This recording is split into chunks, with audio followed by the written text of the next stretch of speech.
Hello guys and welcome back. I hope you are doing great and I hope you all of you guys are healthy. And before we're gonna jump into today's video guys, I wanna talk about the virus for a second. I mean, it kinda changes the world and the life of every single one of us. At least in Germany where I am living, we have around 8,000 people infected. Which doesn't sound too crazy, I know, from 80 million people, 8,000 seems kinda harmless. But the fact that we had like around 1,000 last week, and now we have around 8,000, that actually means a lot and is quite scary. And we are also limited in the day, during the day.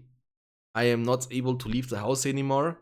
Besides for the work, couple of hours each day. And when I go outside, I don't see anyone on the streets anymore. And I don't know how to deny that from happening, but I feel like we can't deny anymore. All we can is to delay. All the hospitals are full with people. Not many people are dying from the virus. That's the only positive part about that. But they can't find a solution either. And yeah, let me know guys in the comment section below, please, how you guys dealing with the corona in your country. And before we gonna jump into today's video, please make sure to wash your hands and stay healthy. Let's get it started. On the left side of the map we have the green Isengard player Dyrel, and his opponent on the right side of the map is the grey Elven player Camille. That's an interesting matchup, Elves against Isengard. Isengard is probably the strongest economical faction in the Rise of the Witch King, since you have so many different ways to boost your eco with industry devastation, you know, fuel the fires with lumber mills. With the pillage ability of lords you can do some work, and later during the game you should never run out of resources. And on the right side we have the Elven faction, which is probably the most hated faction in the Rise of the Witch King right now. But we might see Isengard being able to beat the Elves. No spoiler alert, I didn't watch the game before, so I actually don't know the outcome of the game. This is the map Westfolds, and we have a furnace into the Uruk pit start from the Isengard player, and he's gonna start with the pikemen first. Went for the second furnace. On the right side we have two Malon trees into the barracks from the Elven player, 3 Malon trees actually. This means he will be playing most likely defensively, so I can see some Lorien archers coming first. Even though the pikemen, they are not gonna go forward, I'm assuming, because on the map Westfold there are so many creeps you will be able to take. You have goblins, wargs, even a troll in the middle of the map. And this is the older version of the map Westfold. Remember, in the reworked version from Westfold, there is not an inn in the middle of the map. Alright, the pikemen are moving, as I was predicting, to the bottom left side. They're gonna take the creep first, and he will also be able to capture the signal fire afterwards. If you were not playing the Rise of the Witch King since the version 7, in the version 8 the signal fires getting reworked. That means earlier they were actually reducing the cooldowns of your PowerPoint abilities from the spellbook. Now they're gonna capture to reveal a large area of the shroud instead, which can be super useful, but I'm assuming on a position like this, it's not gonna be the greatest purchase.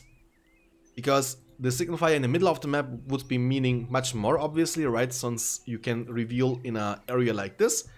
But since this is at the corner at the bottom left side, it's gonna still give you some vision control, I think, around this area, but that's pretty much it. Anyways, he also didn't capture that one, which is understandable and reasonable. Alright, Crossbow Men are here. Lorien warriors were actually the start from the Elven player, and he was able to defend this attack with the Crossbow Men, which is really important. Because as Isengard faction, you want to keep your furnaces alive as long as you can. The main reason for that is you have super expensive units. The Urukai, for example, they cost 400 each, while the Lorien warriors on the other side from the Elven player are costing 300, so that means they cost, they are really cheap units. Not even cheap, but they are much cheaper, obviously, than the Urukai. But Urukai are also stronger. Okay, we have a Cremine start from the Isengard player. I think the reason being for that is because he went for the work pit. but I don't like this. I'm always a big fan of the war chant instead. I mean, he can still go for the war chant. Nice positioning here from the Elven player Camille, by the way. He was also using Rallying Call on them. That's gonna be close, but it's not close enough. And the Crossbow Men, they will be able to defend the furnace. I hope so, at least. One more hit actually needed. Oh, that was close, man. That was super close, guys. And Isengard player is actually expanding quite nicely. And I think that's the right goal. That's the right call, I mean, you know? Every time when I was, you know, streaming or casting those games 1v1s against Elves, I think the players made always the mistake to go offensively, which, you know, again, it's not a mistake, but it doesn't work out quite well. While the Isengard player right now is focusing on the creeps and expanding, getting more resources, scaling, and getting stronger. I think that's the way to go. In the meantime, Elven player is actually creeping the troll in the middle of the map, and that's what the Isengard player is doing at the top left side. He was finally able to finish the furnace with the Rivendell Lancer battalion. I think cavalry units in a big map like Westwold, they're gonna become super handy. We might also be able to get some Lindon Horse Archer battalions on the fields later on. They are quite powerful and super strong against Warg Riders. We are getting more and more pikemen on the field from the Uruk pits. And that's gonna be the first attack. That's a mistake from the Elven player Camille. You don't wanna fight against the Urukai in a melee fight with the Lorien archers. He's taking way too much damage. Now disengaging, but he already lost half a battalion, more than that actually. And the Crossbow Men, I mean the Urukai in this case, they will not be able to do much. In the meantime, we have a fight going on at the bottom left side.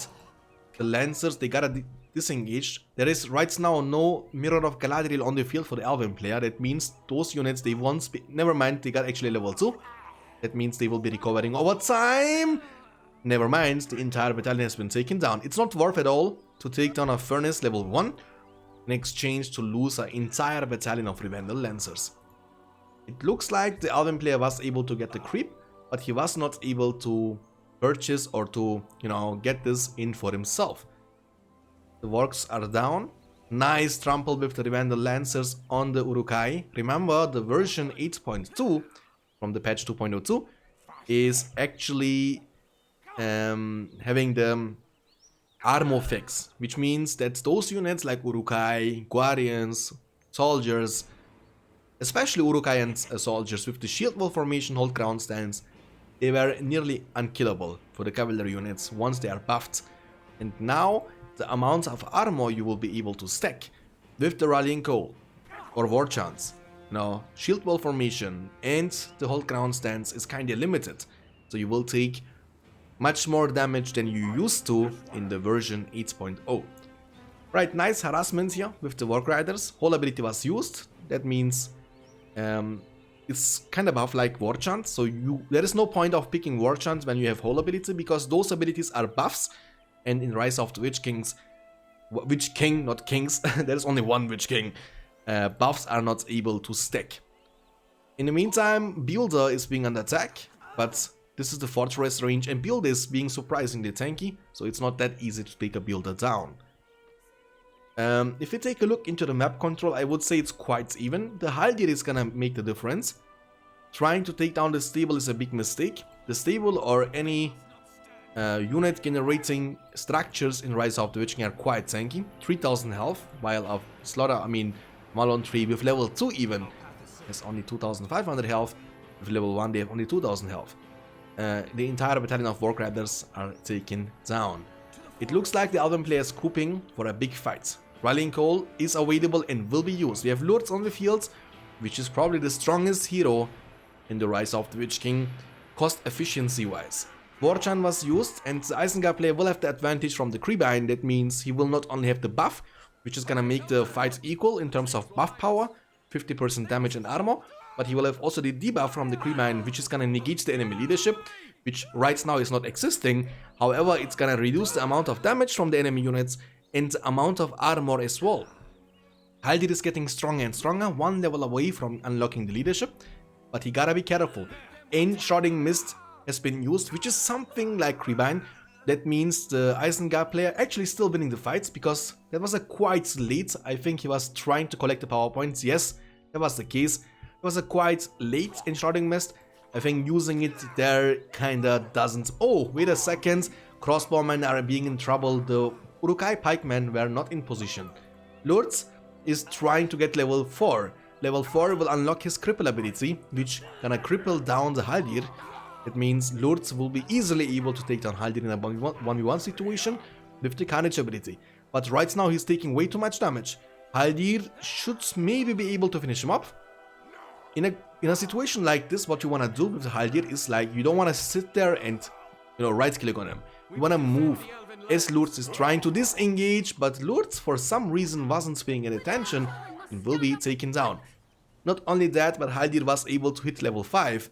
That means leadership is unlocked, and the fact that Creebine is on cooldown means the leadership can't get negated. Look the damage output, ladies and gentlemen. He's one-shotting the Warg Riders. That's a mistake. They cost 500 each. Yes, the Isengard player has decent amount of resource income because of the... No, he doesn't even have that much resource income right now. I was actually thinking that he has some lumber mills on the field, which is not being the case. I mean, however, he has 8 power points collected. The peasants are coming from the inn in the middle of the map. He needs 2 more power points. The furnace level 2.5 will be the target as Haldir is putting on the sword. The reason why they are glowing is because Haldir's leadership. Warg Riders are coming. Nice trample. Haldir is getting level 6, level 10. Level 8, I mean, will be unlocking the golden arrow, which is something like a smaller version of the cloud break. Haldir should be able to get in safety as the Warg Riders are not chasing him down. 400 command points, 9 power points collected by the Isengard player Dyrol after having Creebine and Warchant. On the other side, 700 command points collected by Camule. Yes, a stable level 1, a barracks level 2, ladies and gentlemen. That means we're gonna get some more Mirkwoods on the field. That's gonna be scary with the leadership of Haldir and the strongest archers existing in Rise of the Witch King. It's gonna be harder for the Isengard player than it actually was. 6 power points collected, 650 command points available. And yeah, I mean, Mirkwoods are super strong, but in terms of damage, in terms of tankiness, they are quite squishy. And if you can touch them, they're gonna die in a second. That means the Elven player has to make sure that he has enough Mythlond Sentry units around. Because right now, the Isengard player has enough Warg Riders, and if he can manage to get a great trample on those units, he might be able to one-shot them. Yes, they are the strongest archers in the game, but also true that they are the most expensive archers in the game. They cost almost 800 each. They cost 800 now. You can kinda get it reduced, I think, when you make some wells, if I'm not mistaken, guys. I mean, you can get them a bit under 800, but they are quite expensive. On the other side, they are hitting like a truck.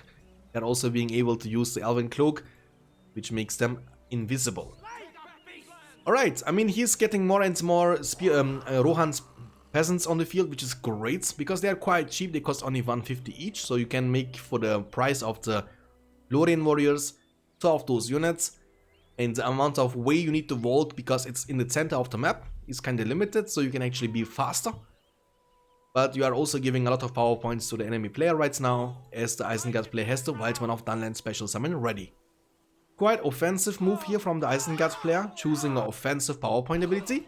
Ooh, that's a terrible situation for the Elven player. He might lose many units here, and if you can end up killing horses, you are getting rewarded with so much power points. That's actually crazy. And now he's running into the fortress. Wildman of Dunland special summon will be used in the middle of the map. Enshrouding Mist, Warchant, and the Creebine. Everything has been used from the players.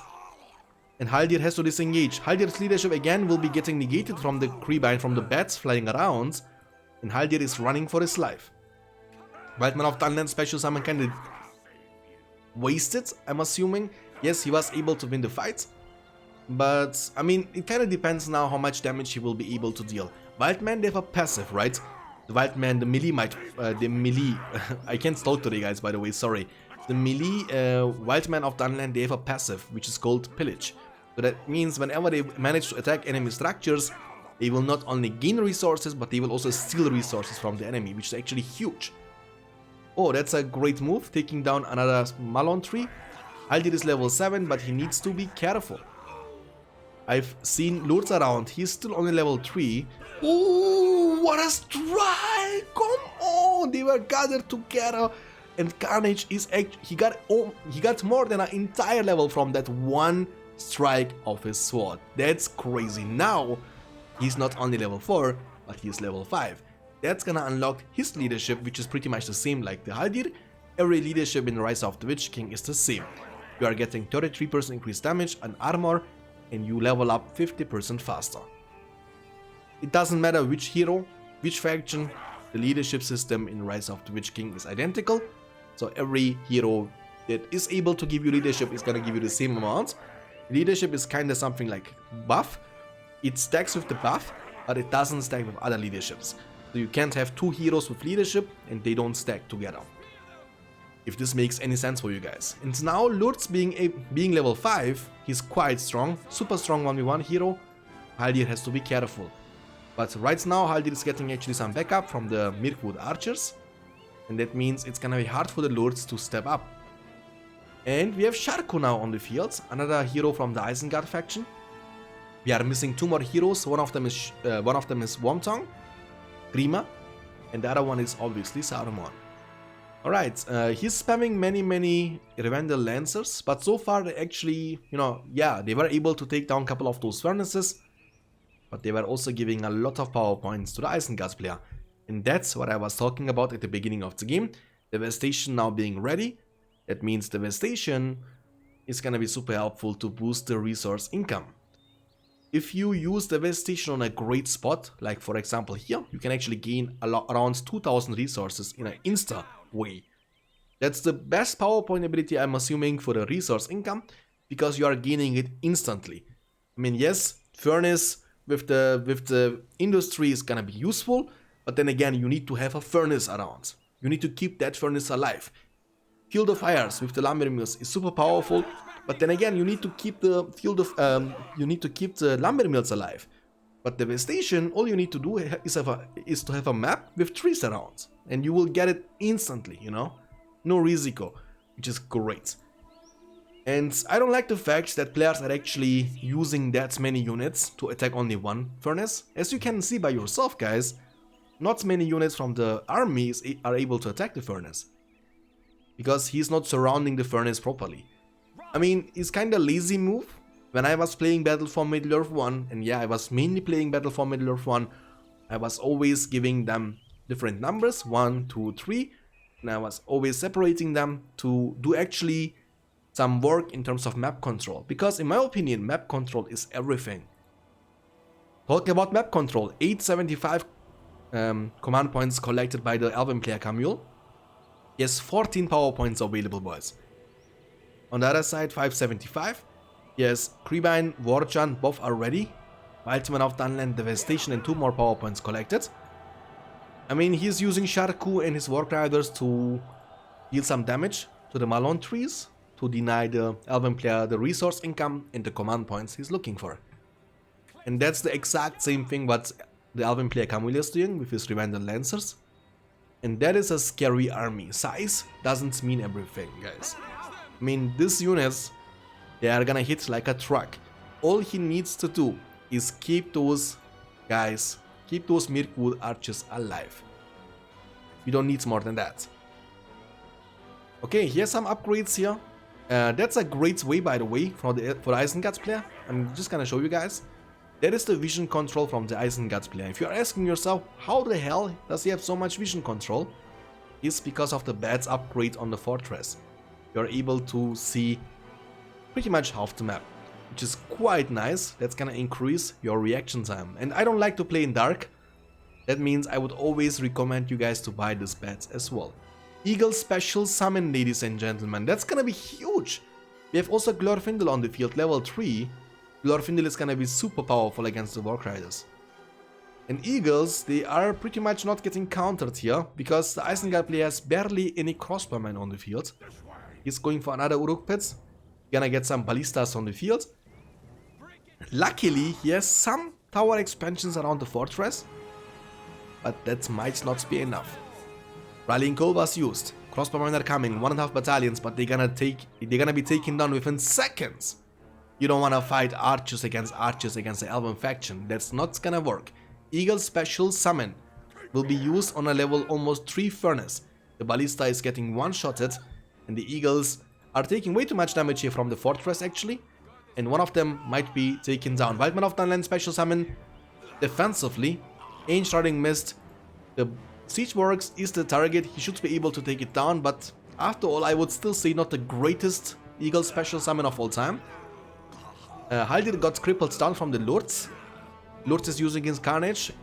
It's kinda dark, but the Elven army has been taken down. Lords now will be able to finish off Haldir, and he gets level 6 of that. Once he's level 8, the Pillage ability is gonna be super handy to even increase the resource income more. Okay, I mean, that's a great push, even though he lost his major army and he ended up losing Haldir, but he was able to take down the Siege Works. That's gonna give him some time, because without Siege Works it's gonna be almost impossible to fight against the Elven army at this statue. And Wildman of Dunland is also on cooldown, obviously. And you don't want to fight against Glorfindel once his Blade of Purity is ready. I mean, that's, with the Blade Master of Aragorn, is the strongest way to increase the damage and the armor from your champion, from your hero. I mean, he needs to put on the bow in order to be able to use the cripple ability, by the way. But I think cripple is still on cooldown. Yes, that's been the case. Okay, I mean, these Mirkwoods are unprotected. He is still making more and more peasants here from the inn. Lourdes is getting stronger and stronger. We have a lot of Lancers on the field, and the Elven player, yes, is winning in terms of map control. 820 command points against 475. 13 power points collected. Devastation is gonna be ready pretty soon. On the other side, almost 13 power points collected now. 13 power points collected for the Elven player after having Rallying Call, Mist, and the Eagle Special Summon. He has an incredible amount of resource income, and he's also being able to take down multiple furnaces. There is only one level 3 furnace. That's pretty much it. And only one level 2 furnace. If a fight in the middle of the map, the builder has to be careful. Sharku is on the field, almost level 5. Mirkwoods are hitting like a truck. Sharku is gonna engage on them. Builder is getting taken down by Lords, slowly but surely. And that's the power of the Mirkwoods. Cloud Break will be used, by the way, boys. That's scary. Rain will be used. I can't tell you if Rain was used before Cloud Break, but normally no. I think Isengard player ended up using the Rain, and the Elven player used the Cloud Break afterwards. Cloud Break stuns the enemy units. And Rain, on the other side, is kinda actually active debuff all around the map, which is gonna do the same thing like Creebind does, but for the entire map. Oh! Glorfindel just died to something, I think he got damage from the pikemen potentially, because he ended up lying to the furnace or to the towers of the fortress, which is kinda unfortunate. Power points are rising. Haldir is back on the field, and Lourdes, I think Lourdes is here. Look, the Mirkwoods, all the warriors are here on the field, boys, the elite units from the Elven player. Sharku is running for his life. To be able to get away, same with the Lords. Was barely able to get away, almost level 7. And now we have Saruman on the field. I mean, almost every single hero is on the field from the Isengard faction, besides Grima. Unfortunately, I like Grima because he's kinda a unique champion.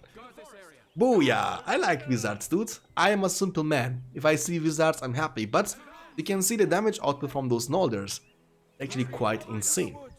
And also from Haldir, who is all about to hit level 8, that again will be unlocking the Golden Arrow, which can be deciding in those big, all-in fights, because that's gonna be something like a Cloud Break, which is super scary. Okay?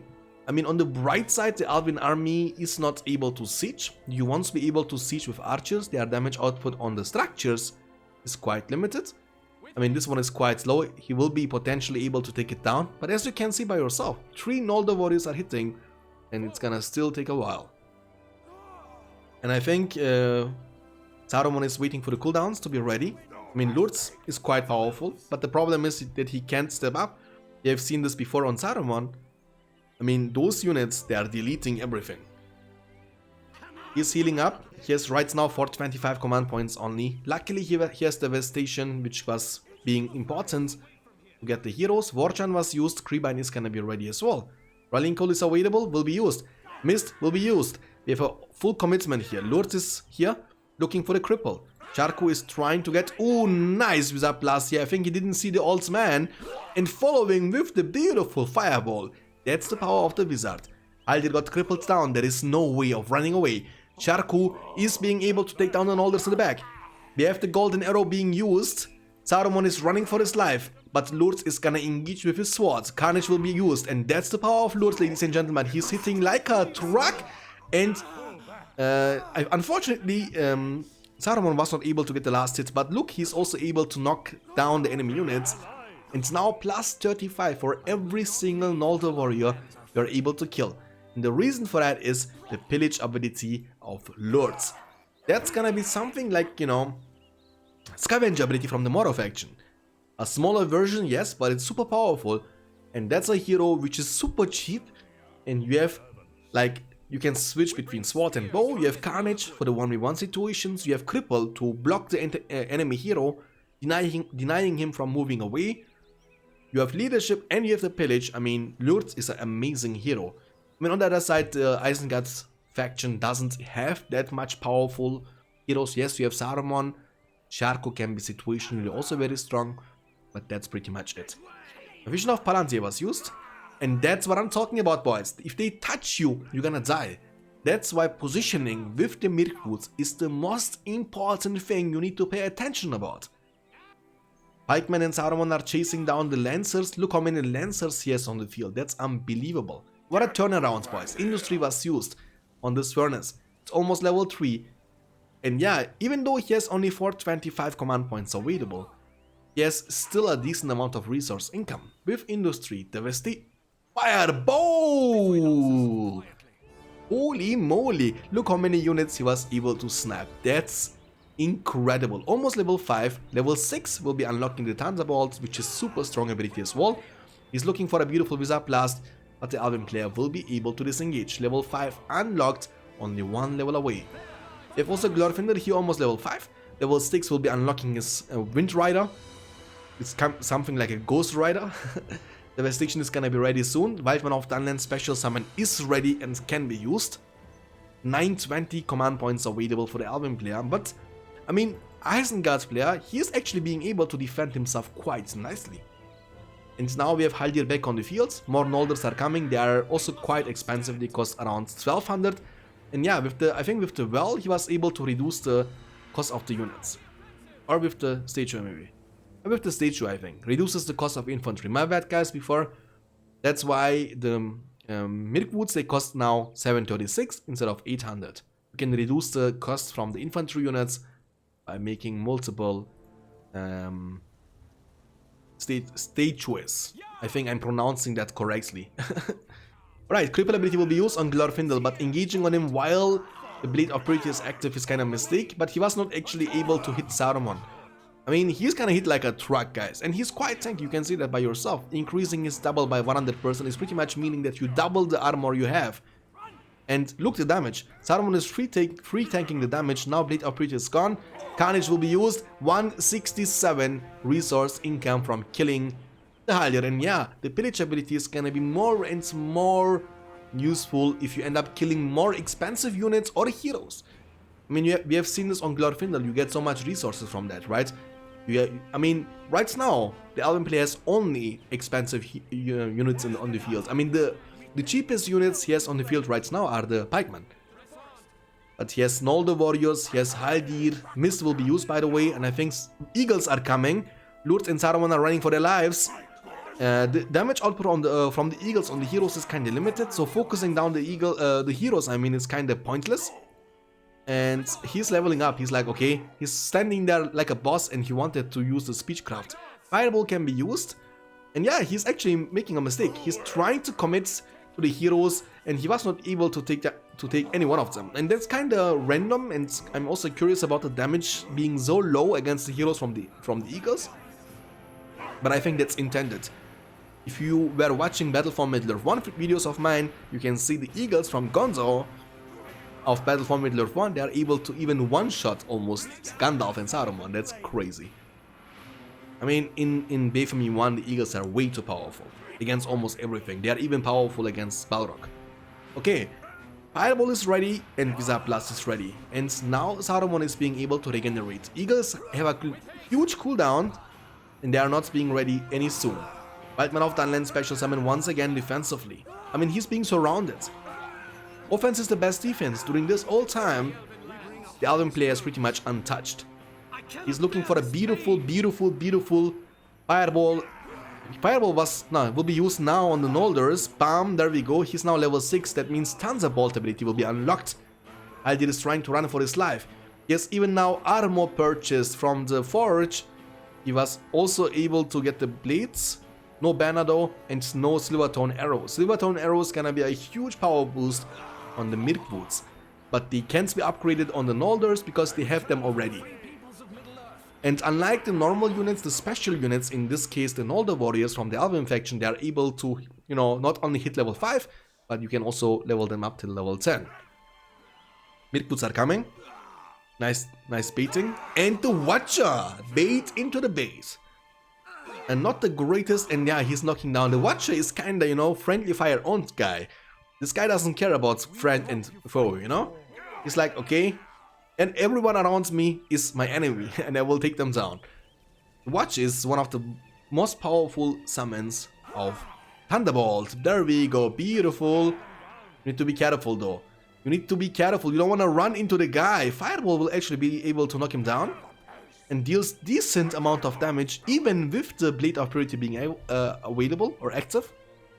But the damage output is crazy. He needs to run, but can you outrun? And Vision of Palantir is gonna increase the movement speed. That's 200 IQ play into the cripple. What a bait. Very well done here from the Isengard player die roll. He's gonna put on the swords. Now he's quite low. You need to use the Carnage. And actually not needed. And he will be taken down. Again, 167 gains from killing one more time Glorfindel. 19 power points. I mean, the Elven player is struggling to finish off the game because the heroes from the Isengard player are actually denying that from happening, and that's amazing. I like to see those kind of things in which Elves are struggling to finish off the Isengard player. Yes, he didn't go for the Ents, but he has Mirkwoods, he has Nolders, and Saruman and Lourdes. They are the MVP of the game, boys. They are so strong. 19 power points collected, full command points available for the Elven player. Almost 20. On the other side, only 500 command points available. 6 power points collected. I mean, he has Creebine, Warchant, Palantir, Wildsman, Devastation, Industry, Rain, and the Watcher. But he has also Saruman, who is all about to hit level 7. And I will tell you something. Once this guy manages to hit level 10, he will shine and bright like a diamond, okay guys? Because the Dominate ability is gonna give him, listen to me guys, is gonna give him the chance. And that's an ability I've never seen in the multiplayer game. To take the control of the enemy hero. Yes.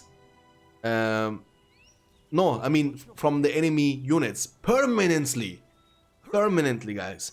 Not only for a couple of seconds, but bam, you use that and you have those Nolders under your control. You have those Mirkwoods under your control, guys. That can be so scary to deal with. Alright. I mean, on the bright side, the Elven players incredible amount of resource income, even if after losing those heroes multiple times, and Haldir, by the way, almost level 10, he has enough resources to actually revive them. Almost 900 command points available, pretty much untouched Malon trees, level 3 here, level 3 here, level 3 here, level 2 here, and level 3 here. So he has incredible amount of resource income. The Cloudbreak is gonna be ready soon. I mean, he has a super strong hero, Haldir, on the field with the golden arrow. Warchan was just used, I'm assuming, on these units to fight for the map control, I'm assuming. He will be able to take down another Malon 3. The builder has to be careful. Saruman is now level 7, 3 more levels needed. And you also gain 88 resources from killing the builder with the pillage ability of Lourdes. He's also now level 10. But the units are quite strong. Freezing Rain is gonna be ready, but it's gonna be pointless to use because it's gonna get countered immediately from the Cloudbreak. Beautiful Lightning Strike, Thunderbolt I mean. The units are being upgraded. The Lances are looking to get into the backline. Mist was used. Wizard Blast, that's the power of the Wizard boys. Fireball. I mean, You deal with one spell, you deal with two spells, but how the hell are you able to deal with three spells? They are game changing, dude. They are so strong, and that's why you gotta love those wizards of Middle Earth.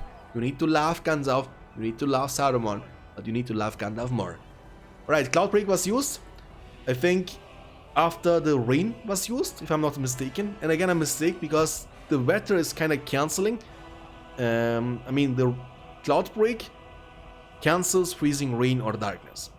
And with that being said, if you know the enemy has the Cloud Break, you don't want to use your rain. You want to use your rain after baiting the enemy to use the Cloud Break. This makes any sense for you guys. Right, Saruman was able to get away, but I don't see Lourdes on the field, so I'm assuming Lourdes was actually killed. Almost level 10 Haldir. I don't also see Shark on the field anymore. 650 command points. I mean, I said it multiple times, I'm gonna say it again. At this stage, the command point difference is not gonna be that relevant, guys, okay? One more time, he has Devastation and he has Industry. That's scary and that's crazy amount of resource income you will be able to gain with only these two abilities. And if this is not enough, we have also Lourdes on the field. Lourdes has the Pillage ability, as we know. Charco is back on the field, also level almost 8, so super highly ranked heroes from both the players. I mean, the only heroes we are able to see from the Elven player are actually Haldir and Glorfindel. I mean, as Elves, you have obviously much more options. You can go for Legolas, you can go for Randuil, you can go for Elrond, and all of them are, you know, all of them are strong, quite strong, and super useful also. Especially Legolas, I mean, you gotta love Legolas, but Randuil is gonna be also anti-hero with the Dead Eye. You can actually melt through the enemy heroes easily from a safe distance. Lourdes is back on the field.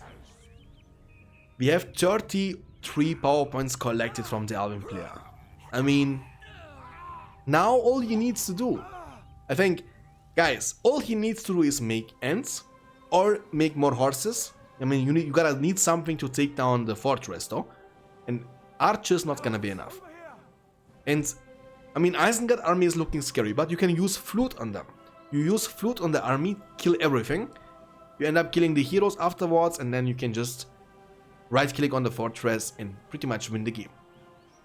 But Isengard is getting closer and closer to the side as well. I think he's gonna go for the Rain of Fire. 19 power points almost collected, 35 command points collected. He's gonna wait for the Eagles. I think that's a great call, because Eagles plus the flute. Ooh. I mean, you gotta love the Wizards, boys. This is beautiful. Thunderbolt it is. Haldir can't move, and heroes from the Isengard are looking scary.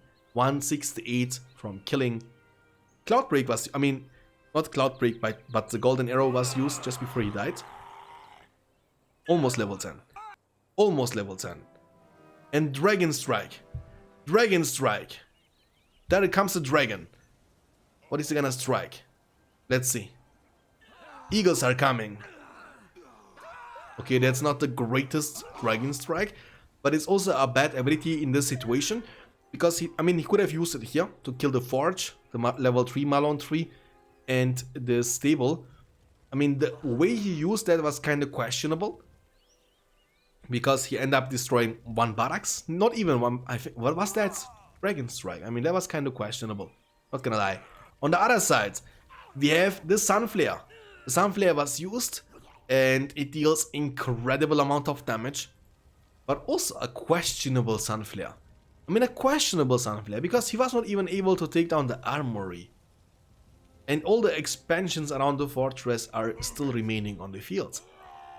I mean, the fight continues here, and again, he's just wasting Eagle during Eagle time remaining, trying to take down the Saruman, who's by the way level 10, and who was he able to take the control of? I can't really tell. Yeah, he was able to take the control of those Mirkwood archers, by the way. That's pretty nice.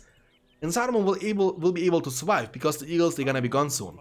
That's why you don't want to waste your time trying to kill heroes. Try to kill units or structures instead. Elven player is actually all of a sudden in a really bad situation. He has still 795 command points available, but mainly because of those level 3 Malon trees. Map control wise, he's actually behind. Because if you don't know, if you have a level 3 Malon tree, it's gonna give you more command points.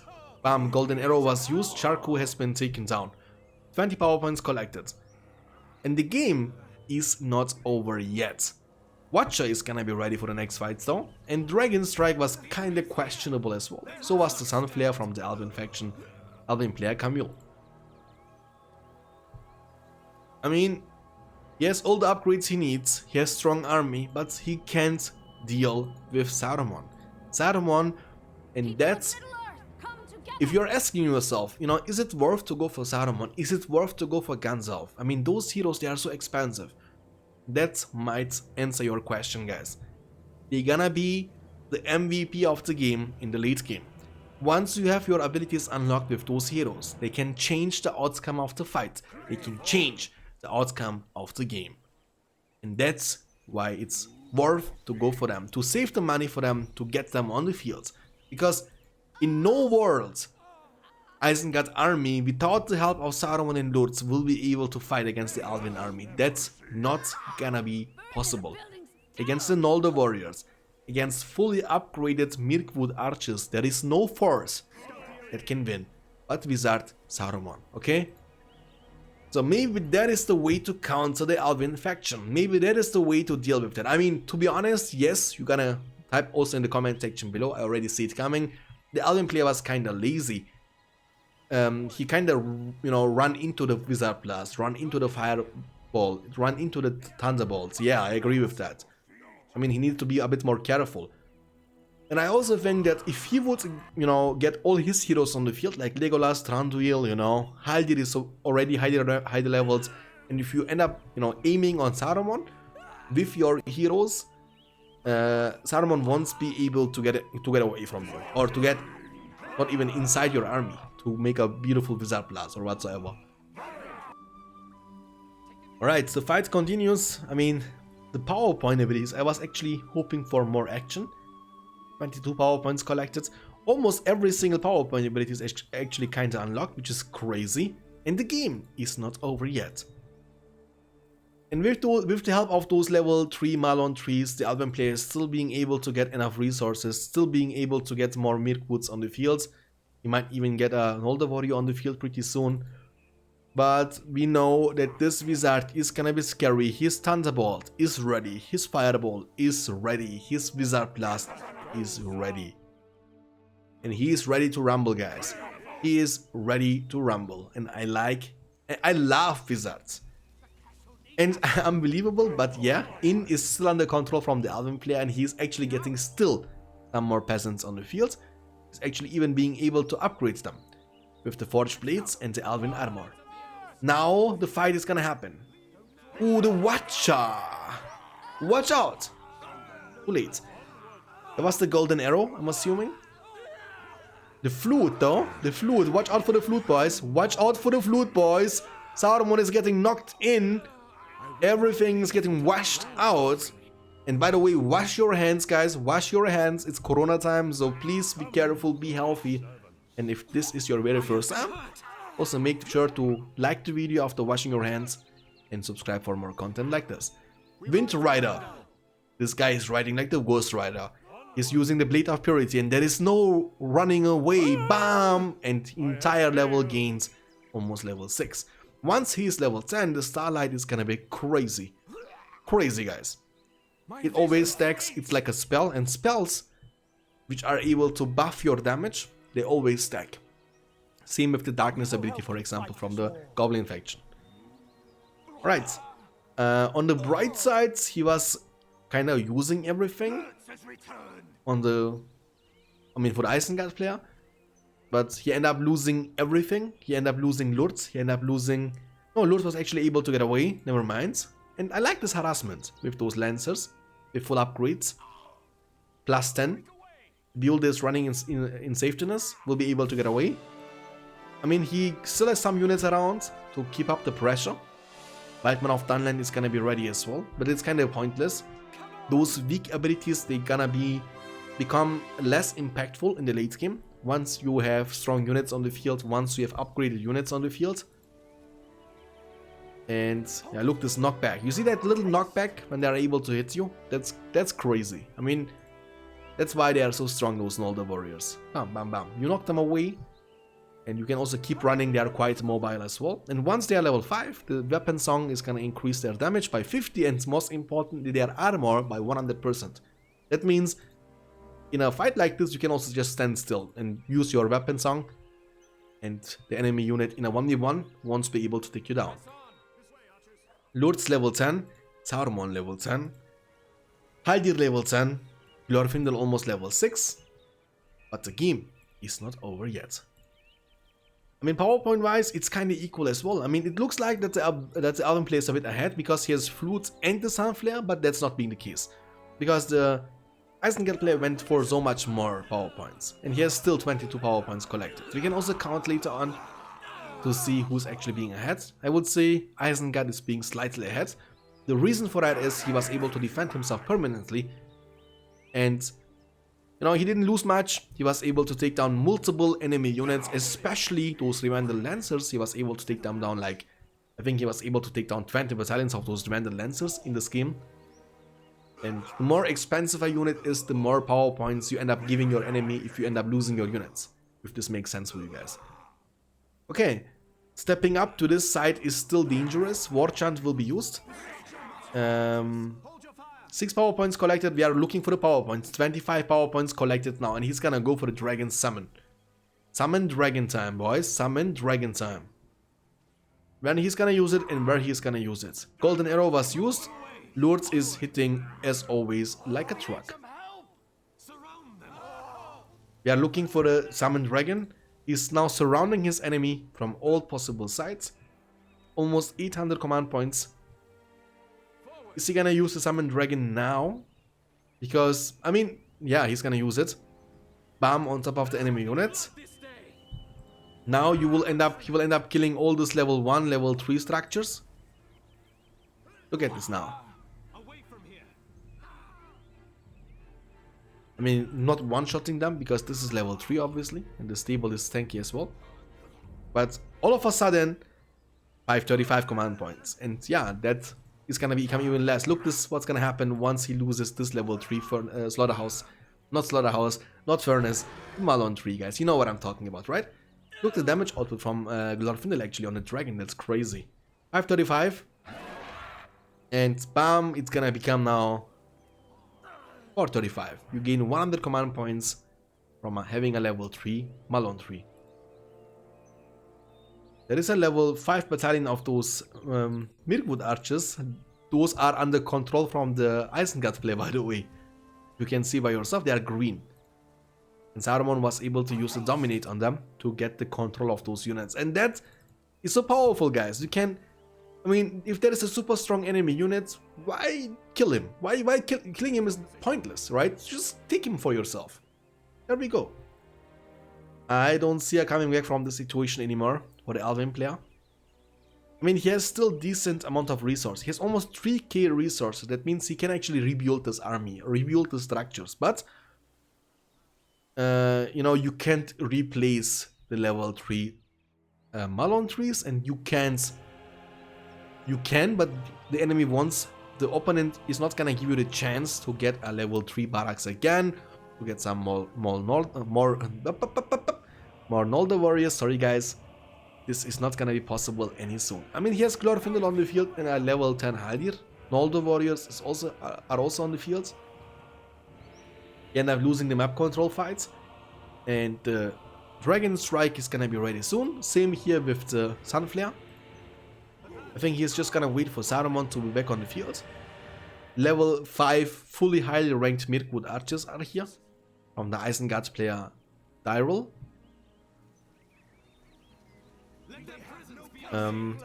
Glorfindel level 6. I'm kinda sad that we didn't see any more heroes from the Elven player. Besides Glorfindel and Haldir. And... it was not like that he was running out of resources. And I'm also kind of sad that we didn't see any lumber mills on the field from the Isengard player. Lutz is back on the field, by the way, level 10. I would love to see some lumber mills here, guys. Let's be honest. I think this is a great map for lumber mills, because you can get so much resources from that. And especially when you manage to get the Field of Fires, Saruman is also here. Dominate is he has all his abilities available. That man is a one-man army right now. Don't underestimate him. He's quite powerful. All you need to do, I think, is just cripple down Glorfindel, because that's the biggest threat to the Saruman. He's quite mobile with the horse and Wind Rider, and strong with the Blade of Purity. Sunflare is gonna be ready. Let's see if he's gonna use it defensively. That might be necessary. Warchan was used. Fighting the elves with their own weapons. Mirkwood archers, level 5. Dominate. Questionable dominate. Eagle special summon.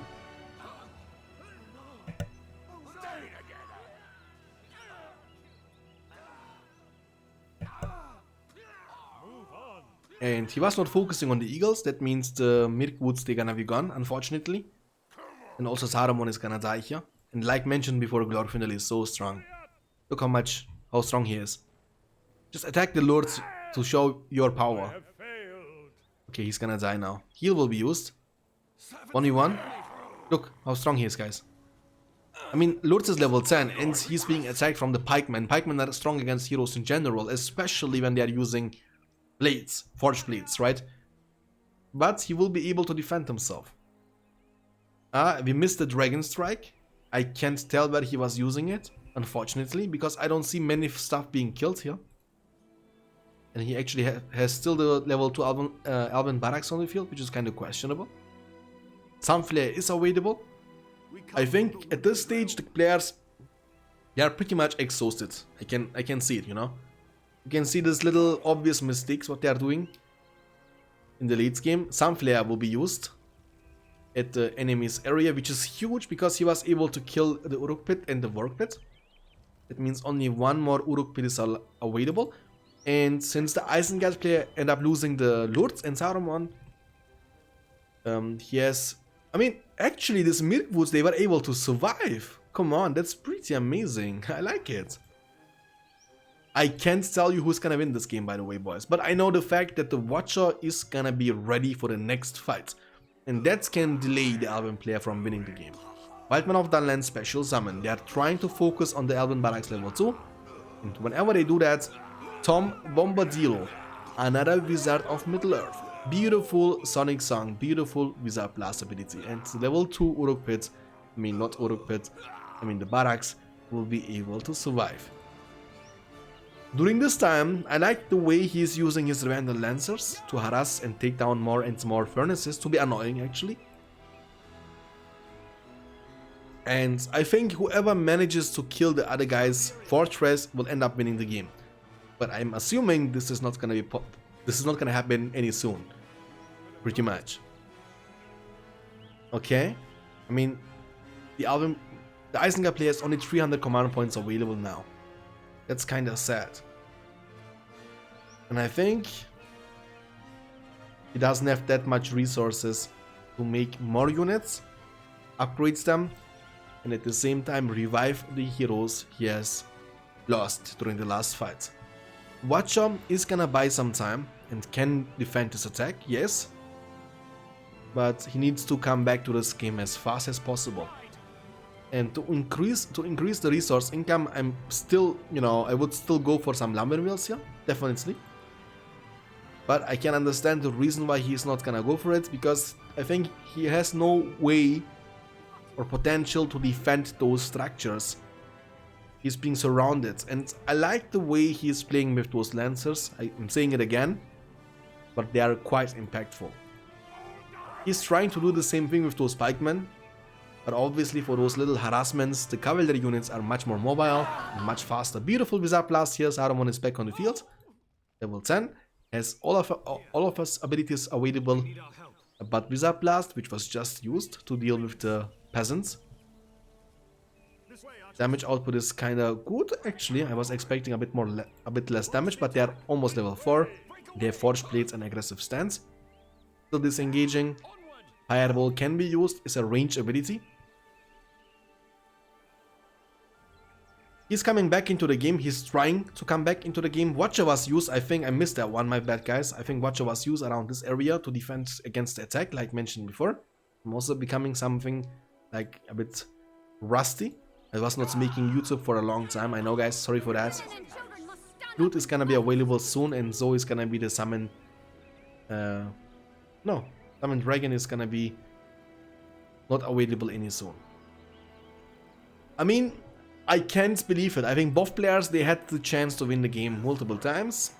Either they are trolling, that might be always the case, or they made a lot of mistakes which end up actually making this game super entertaining.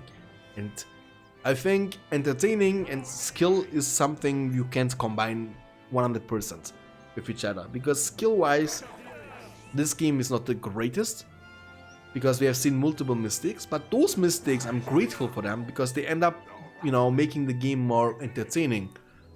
In terms of power points, spells, heroes being able to hit level 10, that's something we definitely not get to see that quite often. Thunderbolt is available. He will take the control of those Mirkwoods first with the Dominate ability. They are trying to get away. There is still a level 3 Malon tree, I can't believe it. Beautiful Wizard Blast. Golden Arrow was used from Haldir level 10. Glorfindel is here, using the Blade of Purity. And Flute will be used defensively one more time, knocking down the enemy units and washing them. Cripple was used on Glorfindel. Tainted Land was used from the Isengard player. But there is no resources or no army that can kill Glorfindel beside this little pikeman units. And that's what I'm talking about. They are still quite strong against the Glorfindel, even though he's level 6 and has his Blade of Purity available. Luckily, Saruman and Lourdes, they will be able to get away, and he kinda forced the Elven player to use the flute defensively. That means the power point advantage will be on site from the Isengard player. His Summon Dragon is gonna be available sooner than the Sunflare. And if he... I mean, you know, at this stage of the game, guys, what is important? At this stage of the game, you need to know, as Isengard player Dyrel, you need to know that by the time you're gonna be ready to go, that the Elven special summon from the Elven player, I mean the Eagle special summon from the Elven player is gonna be ready again. I would recommend to make some units against the Eagles, some Crossbow Men or whatsoever, you know? Upgrade them if necessary. And save your war chant for that. I think if you end up using war chant and you have your lords close to the army, and if you have like 3 battalions of crossbowmen, they can take down the eagles quite fast. And you need to make sure to use the dragon strike here from this direction into this direction, guys. So you can actually end up killing all these structures or damage them big time, you know? And then you just pretty much attack, right click on the fortress, because the fortress from the Elven player Camille is protectless. Okay? It doesn't have any expansions around it. Wildman of Dunland can be used after the dragon to finish off the structures when they are damaged. But that's not a dragon strike, sorry, that's gonna be the summon dragon. With the summon dragon you should be easily able, if you summon the dragon here, he's dealing a lot of area effect damage, right? So if you right click on this from this area, he's gonna be able to hit the Malon tree and the forge at the same time.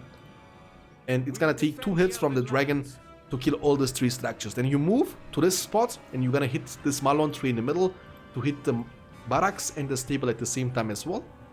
And bam, you are able to get rid out of 6 structures in a second.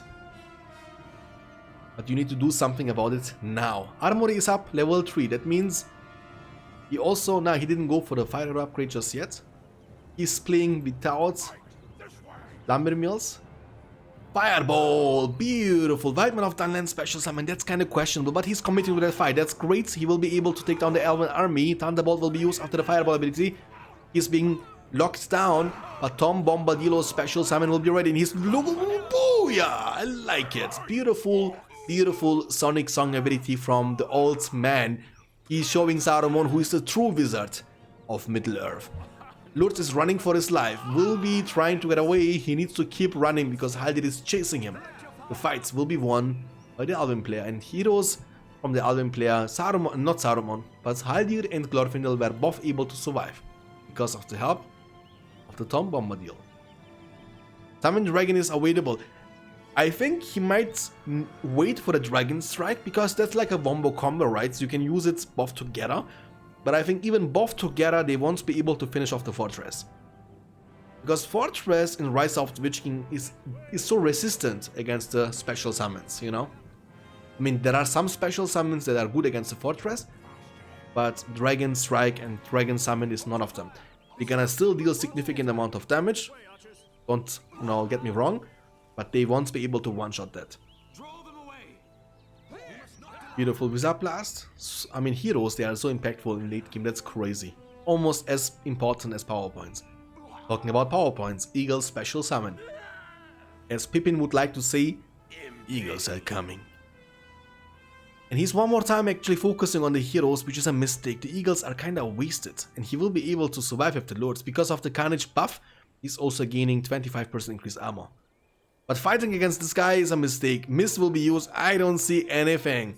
You don't want to run into his range, you don't want to run into his range, don't do that to me! Saruman, run away! Glorfindel is being in trouble. Is heal available? That's the question. The answer is no, it was used before. Okay, Glorfindel will be taken down, but he was able to take down the Uruk Pit first. That means no more Uruk Pit on the field for Isengard's player. Finally a Lumber Mill on the field, but only a single one.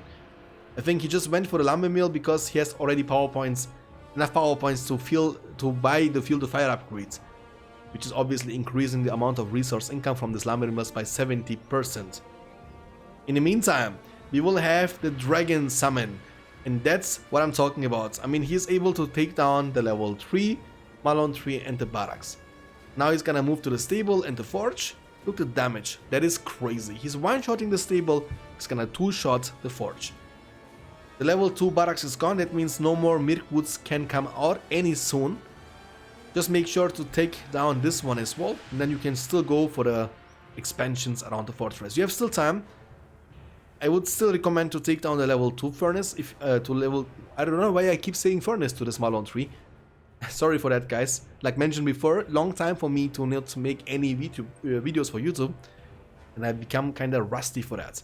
That's what I'm talking about, by the way. You can see the damage output is kinda limited, so that means focusing on the Fortress, unless you know you can finish it, or unless you know there's gonna be a backup to come to help, is kinda pointless. Because no backup can come. He has still Noldor warriors on the field, peasants. Haldir is here. I mean, Glorfindel has been taken down, yes. And the bright side for the Isengard player is he has no more level 2 barracks on the field. And Mirkwoods, in order to make Mirkwoods, you need to have barracks. And also the armory has been taken down. When you don't have armory, even though you purchased all the upgrades before, you are not able to upgrade your units with the buffs or with the upgrades from the armory. Lords and Saruman are disengaging. Lords is quite slow. 400 command points against full command points. The problem is that the player Camille is using the same color like the creeps from the map. I mean, but if you take a serious look into the map control, you can see so many Malon trees all around the map, and that's super important. You need to expand. You need to expand wisely. Okay, the Summon Dragon Strike is gonna be available, but so is gonna be Sunflare pretty soon. I mean, maybe the way to go is make stable, make couple of horses, make Glorfindel again for the Blade of Purity. Use the Sunflare to kill all the expansions around the fortress. Then just surround the fortress with your horses. Glorfindel is already back on the field anyway. Use your Blade of Purity and just focus down the fortress. I mean, I can understand that he's being a bit scared. Okay, Sunflare was used. Actually, wait a second. Okay, I was expecting a bit more damage. The guy is putting water on the floor. Right, did he go for the Dragon Strike? No, he has still Dragon Strike ability available. Okay, the Sunflare is apparently not that effective against the towers from the fortress. The Watcher was used one more time defensively. And that is like a never-ending love story kind of thing, but still better love story than Twilight, obviously. But you know what I mean, right? They need so much time to recover that by the time they recover, the enemy has already his abilities back up, and he will always be ready to defend. because they've unlocked almost every single ability. Isengard has all his abilities ready, by the way. He has Wildman, he has, you know, Dragon Strike, he has Dragon, he has Watcher, he has so... Oh, Lord has been taken down. Oh, Thunderbolt will be used. We don't want to fight against that. Just run. Damage output is crazy. Glorfindel can't move. And special summon. There we go. That's what I wanted to see. And Fireball is almost one-shotting the end from the special summon. And it's burning him, so he's gonna take damage over time. The damage with his staff, with the basic attack, is not that effective. Devastation is effective though. I mean, if you didn't know, Devastation is almost one-shotting the ant. So look at this. Trees are instantly turned into resources, deals high damage to ants. This ant is still alive though, and he's not burned. He's not burning. That means he's not taking damage over time, and the fortress is under attack. Dragon Strike is still available for the Isengard player. I think he's just looking for an opportunity to use it. Where he's gonna use it? He's gonna use it here offensively, obviously. I mean, he's gonna deal somewhat damage to the fortress, but it's not gonna be enough to finish it off. I like the animation though.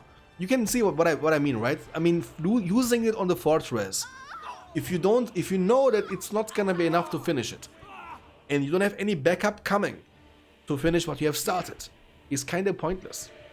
Because those abilities like Dragon Strike, Summon Dragon, Flute, Sunflare, they have such a long cooldown, right?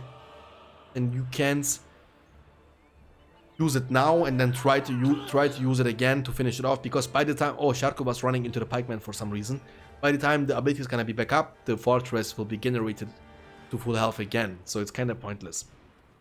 Again, it's, you know, it's kind of situational, yes. If you have army coming and you want to use it before, so to kill all the expansions around the fortress to get it a bit lower, then it makes sense. But other than that, there is no army, you just randomly use it there for no reason, is kinda pointless. Not gonna lie. The build has been taken down. I mean, the game is looking now heavily in the favor of the Elven player, Camille, but I don't want to be fooled about that, because we have seen already a couple of great comebacks from both the players. And we need to agree on one thing: both players had multiple times the chances in this case to win the game for themselves, which was unfortunately not possible. Glorfindel has to be careful. Cripple is available, will be used on Glorfindel, but Glorfindel has backup here with the Midgoods, Noldors and Haldir. Fortress is at 75%. The damage output is crazy. You can't engage on that, lords. Go back as you can. As long as you can, you know? The Flute is gonna be available soon. And Flute, unlike the Sunflare, should be able to kill all the expansions. And since these structures are built in front of it, you can use Flutes here to here. So you can actually one-shot almost everything here.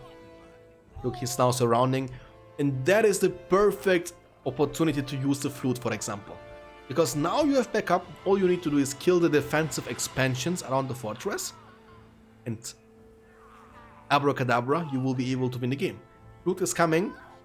The expansions are gonna go down. The damage is great. The fortress is at 35% health. He's surrounding it. He's using everything. He knows the game is over. There is no coming back from this situation. Alvinwood, everything is getting used. Because they know the game is over. And the game will be won by the Elven player, Camille. It was a long game, by the way, boys. It was a long game. And if this is your first time here, by the way, guys, I would really appreciate if you leave a like on this video and definitely subscribe for more content like this. And you can also check me out on my Twitch channel, twitch.tv/BeyondStandards. The link is gonna be in the description below. Take care of yourself. Have a fantastic week. Take care of yourself, guys. That's really important. Wash your hands. Stay healthy. I need you. Stay healthy and stay beyond standards. Peace, guys. See you soon.